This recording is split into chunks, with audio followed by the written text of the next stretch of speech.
일본이 최고다. 한국. 그냥 우리 기술 베끼는 가짜일 뿐이야. 충격적인 사건이 터졌습니다. 한국을 미국 기술 복제나 하는 열등한 나라라며 코웃음 치던 일본 항공자위대 최고 정보 분석관이 서울에서 무언가를 목격하고 완전히 패닉에 빠졌다고 합니다. 그는 평생 한국을 무시해왔지만 단 4일 만에 무슨 일이 있었길래 우리 모두 틀렸다며 오열하고 말았을까요?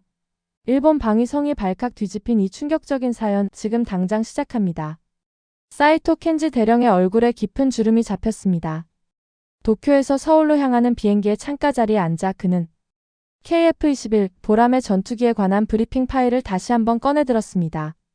일본 항공자위대의 베테랑 정보 분석 책임자로서 그는 한국의 새로운 국산 전투기에 대한 정밀 평가 임무를 맡게 되었죠. 전투기라. 사이토는 코웃음을 치며 중얼거렸습니다. 소위 독자 개발이라고 하지만 사실은 미국 기술을 베끼고 우리 일본의 디자인을 훔친 것일 뿐이겠지. 그는 창밖으로 흘러가는 구름을 보며 깊은 한숨을 내쉬었습니다. 조상 대대로 일본 방위의 최전선에 앞장서온 가문 출신인 사이토 대령에게 한국은 단순한 이웃 국가가 아니었습니다. 그에게 한국은 언제나 일본의 그늘 아래 있어야 할 존재였어요. 그의 할아버지는 종종 반도의 사람들은 늘 우리를 따라왔다고 말하곤 했습니다. 대령님, 식사 준비되었습니다. 승무원의 말에 그는 생각에서 깨어났습니다. 사이토는 브리핑 파일을 덮으며 음식을 받았습니다. 기내식을 먹으면서도 그의 마음은 여전히 임무에 집중되어 있었어요. 일본 방위성은 그에게 명확한 지시를 내렸습니다. 한국의 항공방위산업 현황을 철저히 평가하고 일본 미쓰비시 FE와 새롭게 도입한 F-35와의 성능 차이를 정확히 분석하라는 것이었죠. 한국이 자체 스텔스 전투기를 개발했다고? 출발 전 도쿄에서 열린 마지막 브리핑에서 그가 비웃듯 말했을 때 참모들도 함께 웃었습니다. 그들에게는 그런 기술도 경험도 없어. 아마도 외국 기술을 카피한 것에 불과할 거야. 사이토는 자신의 태블릿을 꺼내 KF-21에 공개된 사진들을 다시 살펴보았습니다. 표면적으로는 인상적으로 보였지만 그는 결함을 찾아내는 데 자신이 있었습니다. 그의 30년 군 경력 중 15년을 정보 분석에 바쳤고 특히 항공 기술에 관해서는 일본에서 손꼽히는 전문가였으니까요. 대한민국, 언제부터 그렇게 야심차졌지? 그는 혼잣말로 중얼거렸습니다. 어린 시절부터 그의 가정에서는 항상 일본의 우월성을 강조했습니다. 특히 할아버지는 대동아 공영권의 정신은 결코 죽지 않았다고 자주 말했죠. 사이토는 그런 가르침 속에서 성장했고 그의 세계관은 그런 신념으로 단단히 형성되어 있었습니다. 기내에서 모니터를 보다 흘러나오는 뉴스가 우연히 들렸죠. 한국의 방위산업 발전에 관한 짧은 보도가 나오고 있었어요. 한국항공우주산업의 KF-21 보라매가 성공적인 시험 비행을 마쳤으며 이는 한국이 세계에서 8번째로 자체 전투기를 개발한 국가가 되었음을 의미합니다. 사이토는 코웃음을 쳤습니다. 서울에 도착하기 1시간 전 그는 넥타이를 단정히 매고 제복을 정돈했습니다. 임무는 단순했습니다. 한국의 방위산업시설을 둘러보고 그들의 기술 수준을 확인한 후 일본의 위협이 될 만한지 평가하는 것이었죠. 그의 마음속에는 이미 결론이 내려져 있었습니다. 한국은 일본에 비해 한참 뒤처져 있으며 그들의 혁신이라는 것은 과장된 선전에 불과하다는 것이었어요. 비행기가 인천국제공항에 착륙하면서 사이토는 창밖으로 현대적인 공항 시설을 바라보았습니다. 표면적으로는 인상적이었지만 그는 여전히 의심스러운 시선을 거두지 않았습니다. 한국의 발전이라. 겉만 번지르르 하겠지. 그는 중얼거렸습니다. 입국장에 들어서자 그를 맞이하는 한국공군 대표단이 보였습니다. 앞에 선 장교는 한국공군 박진우 대령이었고 그의 옆에는 몇 명의 장교들이 서 있었습니다. 사이토 대령님, 한국에 오신 것을 환영합니다. 박 대령이 완벽한 일본어로 인사했습니다. 저희 공군과 국방과학연구소가 준비한 프로그램을 통해 유익한 시간 되시길 바랍니다. 사이토는 형식적인 미소를 지으며 고개를 숙였습니다. 초대해 주셔서 감사합니다. 한국의 발전에 대해 많이 듣고 있습니다만 직접 보게 되어 기대가 큽니다. 그의 표정은 공손했지만 마음속으로는 여전히 의심과 불신이 가득했습니다. 이 사람들이 나에게 보여주고 싶은 건 뭘까? 실제로 그들이 F-35와 견줄 만한 전투기를 만들었다고? 말도 안 되는 소리야. 그들이 공항을 나서는 동안 사이토는 서울의 전경을 바라보았습니다. 높이 솟은 현대적인 빌딩들과 정돈된 도로가 펼쳐져 있었죠. 그는 마음속으로 인정하지 않으려 했지만 이 풍경은 그가 예상했던 것과는 달랐습니다. 내일부터 4일 동안 저희 주요 방위산업시설을 방문하게 됩니다. 박 대령이 설명했습니다. 첫날은 한국항공우주산업시설에서 KF-21 생산 라인을 보실 예정이고, 둘째 날은 국방과학연구소에서 레이더와 전자시스템 개발 현황을, 셋째 날은 무기체계를, 그리고 마지막 날에는 실제 비행시험을 볼 수 있도록 준비했습니다. 사이토는 차가운 눈빛으로 고개를 끄덕였습니다. 아주 포괄적인 일정이군요. 저희는 투명성을 중요하게 생각합니다. 박 대령이 미소 지으며 말했습니다. 특히 일본과 같은 중요한 이웃 국가와의 관계에서요. 사이토는 그 말에 아무런 대꾸도 하지 않았습니다. 그에게 한국은 중요한 이웃이 아니라 항상 경계해야 할 경쟁자였으니까요. 다가오는 며칠 동안 그는 한국의 모든 약점을 찾아내어 일본의 우월성을 재확인할 것이라고 마음먹었습니다. 호텔로 향하는 차 안에서 그는 창밖으로 흐르는 서울의 풍경을 바라보았습니다. 표면적으로는 발전한 도시처럼 보였지만 그는 그 아래에 분명히 허점이 있을 것이라 확신했습니다. 그리고 그는 그 허점을 찾아내는데 전문가였죠. 내일 뵙겠습니다, 사이토 대령님. 호텔 앞에서 박 대령이 인사했습니다. 아침 8시에 로비에서 만나겠습니다. 사이토는 예의 바르게 고개를 숙였지만 그의 마음속에는 이미 결론이 내려져 있었습니다. 한국의 군사기술은 결코 일본을 넘어설 수 없다는 것이었죠. 내일은 그저 그 사실을 확인하는 시간이 될 것이라고요. 호텔 방에 들어서며 그는 창가로 걸어가 서울의 밤 풍경을 내려다보았습니다. 보여주려무나. 한국. 너희들의 혁신이 얼마나 실체가 있는지. 이른 아침 사이토 켄지 대령은 예정보다 일찍 기상했습니다. 그는 언제나 완벽한 시간 관리를 자랑스럽게 여겼으며 오늘 같은 중요한 날에는 더욱 그랬습니다. 꼼꼼하게 제복을 정돈한 후 그는 호텔 창문으로 서울의 아침 풍경을 바라보았습니다. 도시는 이미 활기차게 움직이고 있었고 그는 마음속으로 겉모습은 그럴듯하군이라고 생각했습니다.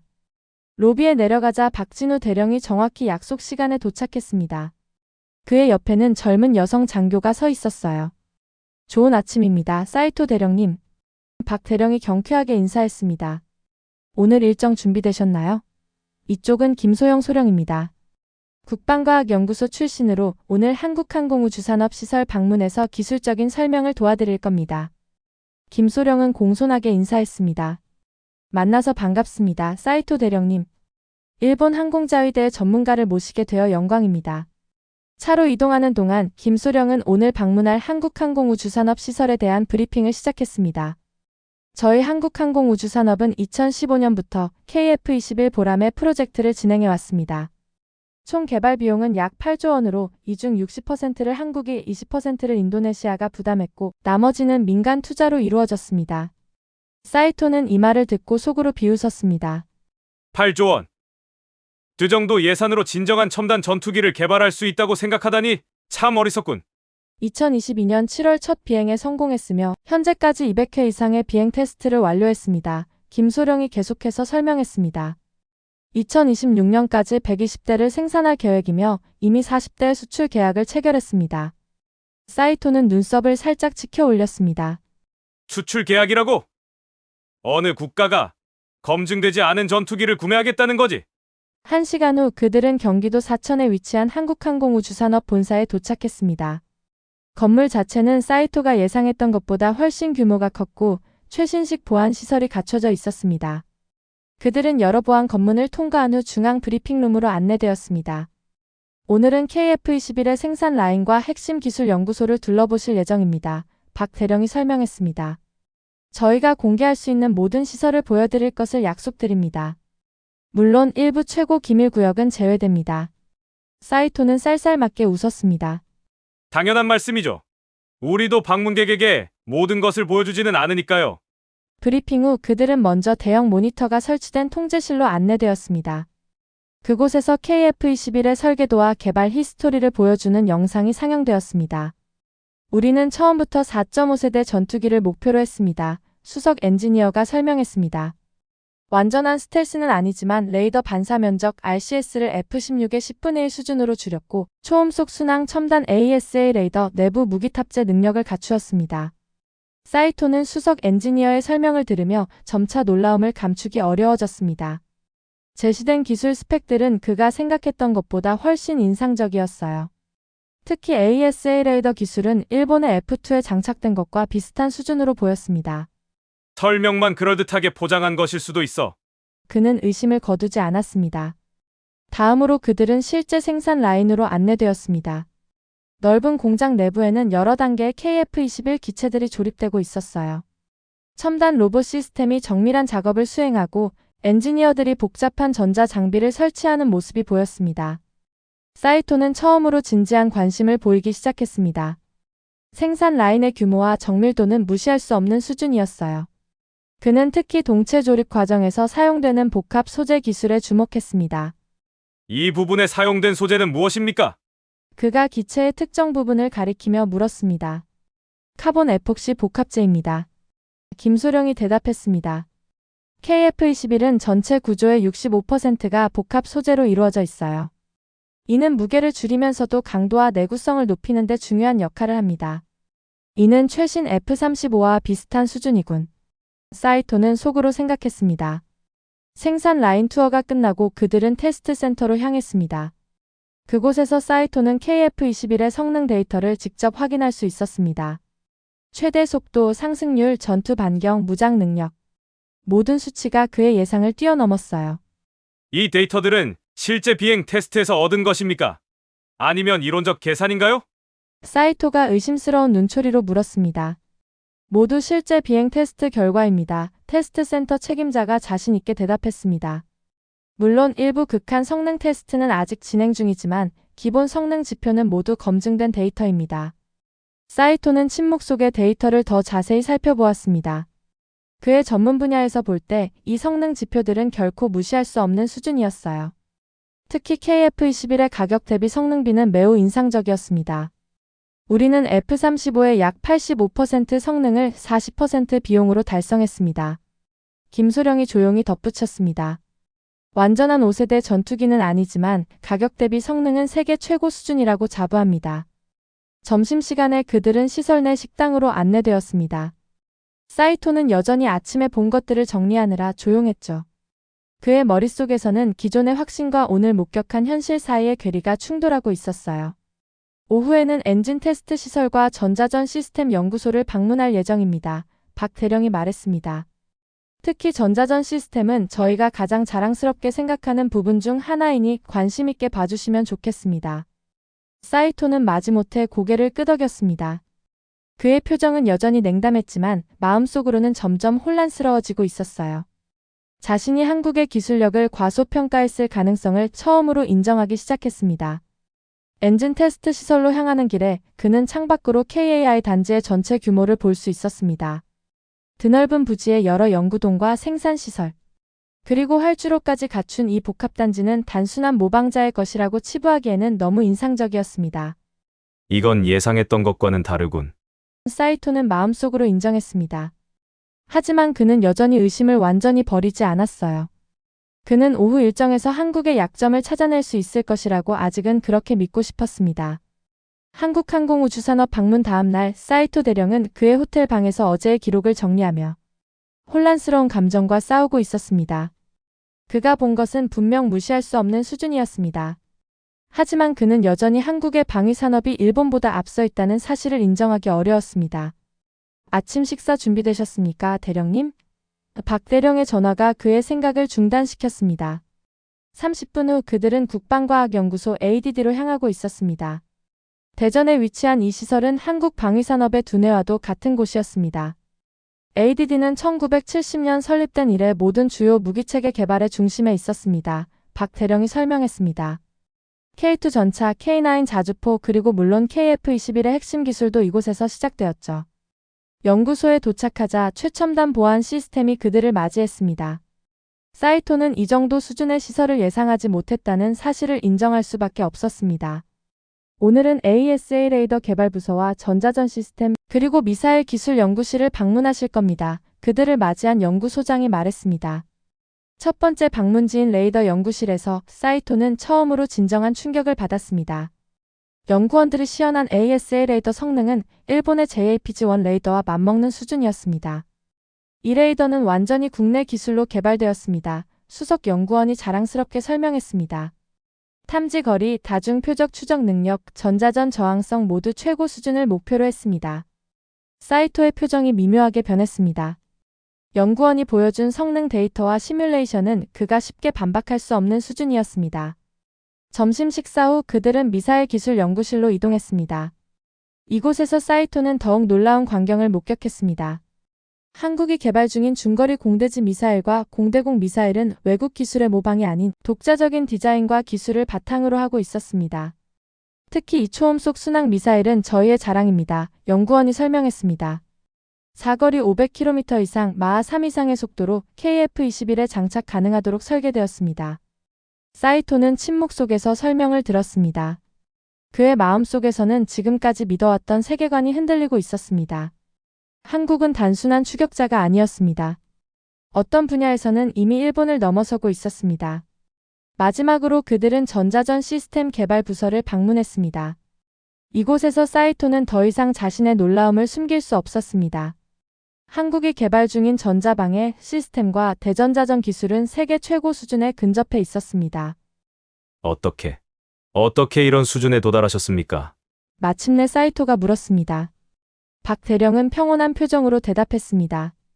필요성이 혁신을 이끌어냈습니다. 우리의 지정학적 위치는 강력한 자주국방의 필요성을 항상 상기시켜왔죠. 그리고 우리 국민들의 의지도 중요했습니다. 그날 밤 호텔로 돌아온 사이토는 오랜 시간 창밖을 바라보았습니다. 그의 마음속에서는 깊은 변화가 일어나고 있었습니다. 한국에 대한 그의 오래된 편견과 우월감은 조금씩 현실 앞에서 무너지고 있었습니다. 방문 셋째 날 아침, 사이토는 뒤척이다 거의 잠들지 못한 채로 침대에서 일어났습니다. 그의 머릿속은 혼란스러웠고 지난 이틀간 목격한 현실과 평생 믿어온 신념 사이의 갈등으로 속이 뒤틀리는 느낌이었습니다. 호텔 거울 앞에 서서 자신의 피곤한 얼굴을 바라보며 그는 중얼거렸습니다. 불가능해. 조선인들이 이런 수준의 기술을? 그의 할아버지가 늘 말했던 것처럼 한국인들은 언제나 일본의 그림자에서 살아가는 존재였습니다. 사이토 대령님, 아침 식사 준비되었습니다. 전화 너머로 박 대령의 차분한 목소리가 들려왔습니다. 10분 후에 내려가겠습니다. 그는 기계적으로 대답했습니다. 버스로 이동하는 동안 사이토는 창밖을 멍하니 바라보았습니다. 오늘의 일정 KF-21의 실제 비행시험. 그는 이 시연이 지금까지의 모든 충격을 날려버릴 한 방이 될 것이라고 마지막 희망을 품고 있었습니다. 오늘은 서산 공군기지로 가서 보라매의 실전 비행을 보게 됩니다. 박 대령이 말했습니다.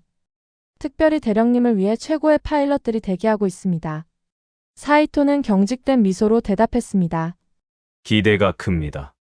헬리콥터가 서산 공군기지에 접근할 때 사이토의 심장이 갑자기 빨라졌습니다. 활주로 위에 그것이 있었습니다.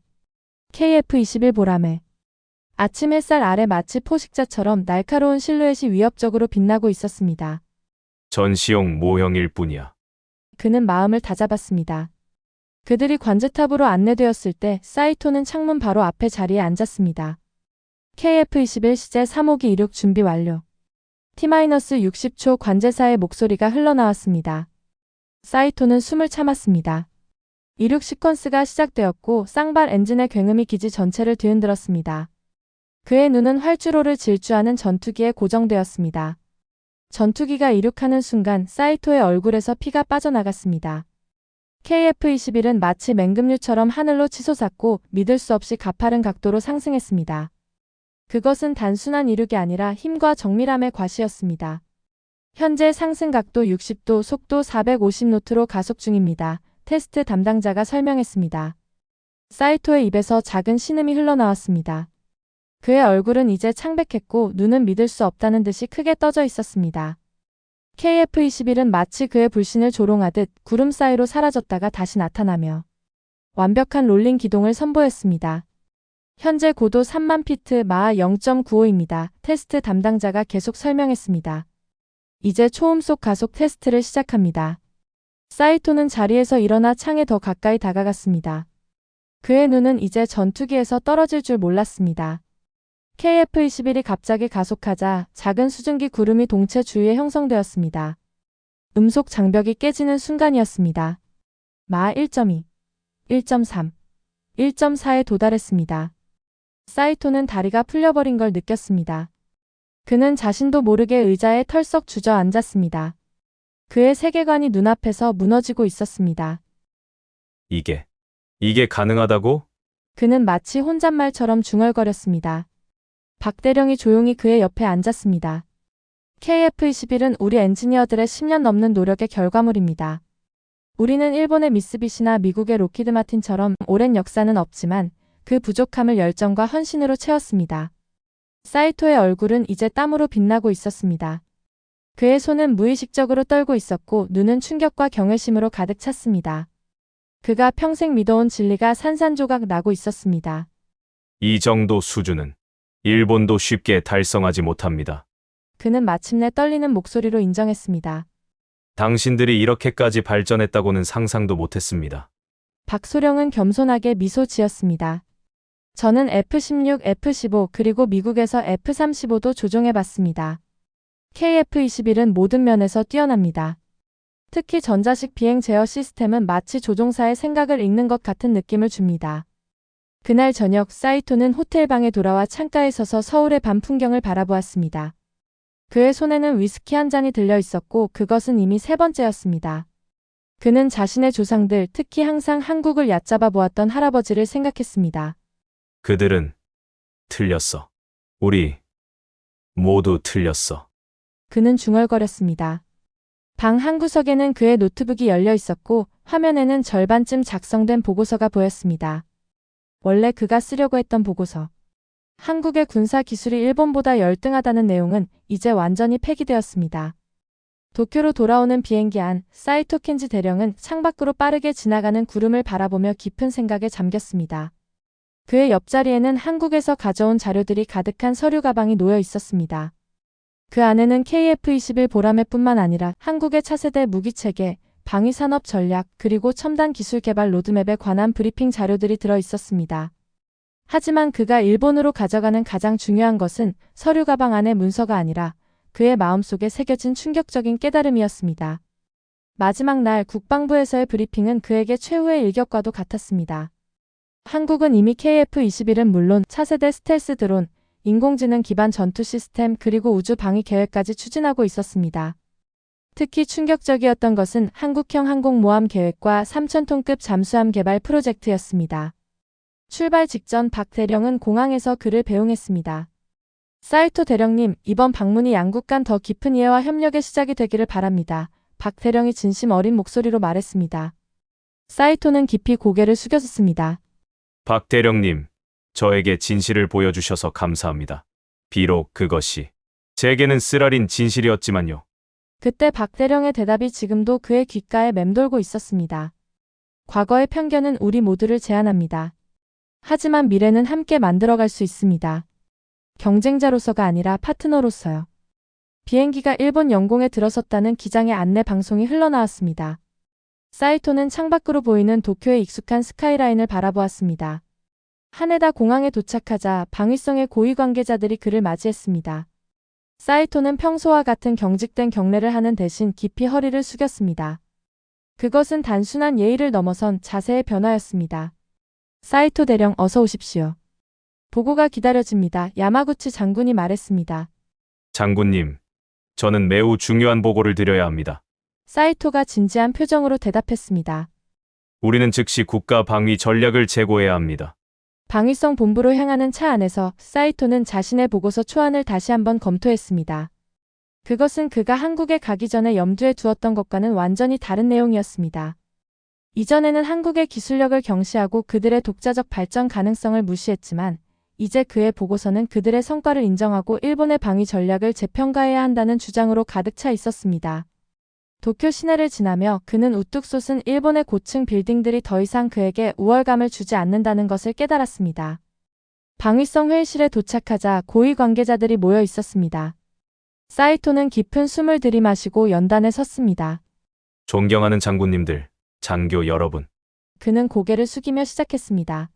제가 한국에서 가져온 정보는 우리가 지금까지 믿어왔던 동북아시아의 군사적 균형에 관한 인식을 완전히 뒤바꿀 만한 것입니다. 회의실이 갑자기 긴장감으로 가득 찼습니다. 모든 시선이 그에게 집중되었습니다. 한국의 KF-21 보라매는 그는 목소리를 가다듬었습니다. 단순한 홍보용 프로젝트가 아닙니다. 그것은 실제하는 세계 최상위 한국의 최첨단 4.5세대 전투기입니다. 일부 성능에서는 우리의 F1을 능가하며 비용 효율성 측면에서는 F-35의 뚜렷한 경쟁력을 갖추고 있습니다. 회의실에서 놀란 숨소리와 수군거림이 들렸습니다. 사이토는 계속했습니다. 이제 그의 목소리에는 확신이 가득했습니다. 더 중요한 것은 한국이 단순히 항공 우주 분야뿐 아니라 전자전, 미사일 기술, 해군력 확장에서도 놀라운 발전을 이루고 있다는 점입니다. 그들의 기술적 역량은 우리가 생각했던 것보다 훨씬 앞서 있습니다. 연단 위에서 사이토는 한국에서 찍어온 사진들과 수집한 데이터를 하나씩 제시했습니다. 회의실의 공기는 점점 무거워졌고 일부 고위 관계자들의 얼굴에는 충격과 불안이 역력했습니다. 그렇다면 우리는 어떻게 대응해야 한다고 생각하십니까? 사이토 대령. 방위성 차관이 마침내 물었습니다. 사이토는 잠시 침묵했습니다. 일주일 전에 그였다면 경쟁과 견제를 강조했을 것입니다. 우리는 두 가지 선택이 있습니다. 그는 천천히 말했습니다. 첫째, 우리는 자존심을 버리고 그들과 협력할 수 있습니다. 둘째, 우리는 계속해서 그들을 무시하는 것, 하지만 결과적으로 더 뒤처질 수 있습니다. 회의실은 완전한 침묵에 빠졌습니다. 사이토의 발언은 일본의 전통적인 방위 사고방식에 대한 직접적인 도전이었습니다. 저는 첫 번째 길을 권합니다. 그는 확신에 찬 목소리로 말했습니다. 한국과 일본이 함께한다면 우리는 서로의 강점을 활용하여 동북아시아의 안보 환경을 크게 개선할 수 있습니다. 이것은 우리의 국가 이익에도 부합합니다. 회의가 끝난 후 사이토는 방위성 건물 옥상으로 올라갔습니다. 그는 도쿄의 광활한 풍경을 바라보며 깊은 생각에 잠겼습니다. 그는 주머니에서 명함 하나를 꺼냈습니다. 박 대령이 떠나기 전에 건넨 것이었습니다. 명함 뒷면에는 손글씨로 메시지가 적혀 있었습니다. 과거는 우리를 갈라놓았지만 미래는 우리가 함께 만들어갈 수 있습니다. 사이토는 깊은 숨을 내쉬었습니다. 그는 이제 자신의 여생을 이 새로운 관계, 새로운 미래를 위해 헌신하기로 결심했습니다. 그것은 단순히 두 나라의 군사적 협력을 넘어 진정한 상호 존중과 이해에 기반한 새로운 시작이 될 것입니다. 도쿄의 저녁 하늘에 붉은 노을이 지고 있었습니다. 그것은 하루의 끝이자 새로운 시작의 약속이었습니다. 사이토 켄지 대령은 명함을 다시 주머니에 넣고 결연한 표정으로 앞으로 나아갔습니다. 그의 인생에서 가장 중요한 임무가 이제 막 시작되었습니다. 오늘의 사연은 여기까지입니다. 우리 한국을 사랑하는 여러분이 계셔 저에겐 큰 힘이 됩니다. 오늘 하루도 진정 행복한 하루 되시길 진심으로 바래요. 오늘의 사연이 감동적이었다면 구독과 좋아요, 그리고 댓글로 응원을 남겨주시면 감사하겠습니다.